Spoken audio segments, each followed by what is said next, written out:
Hi guys, I'm back. It's been a little while, but I'm back, and I got into a little bit of a reading slump. It's just what it is. Sometimes I go through this where it's like I'm reading like consistently back to back, and I can't get enough. And then sometimes I don't know if it's the weather, if it's my schedule, if it's that TV is really good lately, but sometimes I just get into it and I'm like, okay, like I want to read, but I don't have the commitment to read. So I did end up finishing a book. I had been in the middle of that fantasy romance, but I have not finished it. I'm not sure if it's maybe because like I'm not ready to like really dive into the story. Um, but I had been seeing this book on my For You page, and that is Lights Out by Navessa Allen. It is a dark romance, and I don't know, maybe I was craving a little something spicy for this spooky season, and I needed that, and I'm glad I picked it up. The rating is a 4 stars, and I think the only reason I'm not giving it a 3.5 is because I did like the main characters. I liked their connection.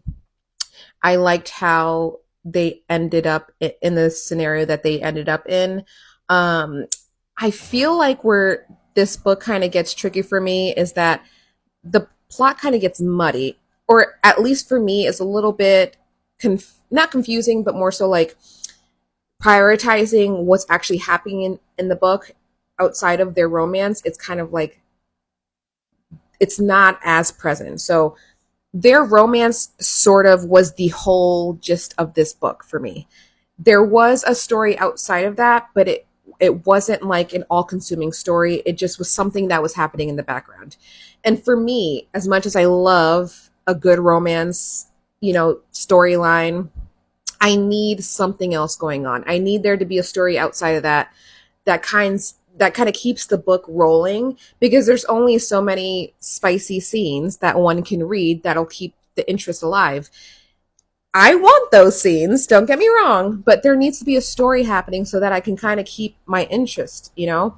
So for me, like all the other books, whether that's, regular romance or my mystery thrillers or my fantasy romances, things like that, like I do need that romance. I need that connection. I need that like extreme connection, but I need there to be a good story going on to kind of like make the plot thick. You know what I'm saying? So I think that's what was missing in this book. They had one, it wasn't anything to like really be like consuming me. And I feel like if she would have just made that a little bit more interesting or put a little bit more stock into the actual story rather than the romance,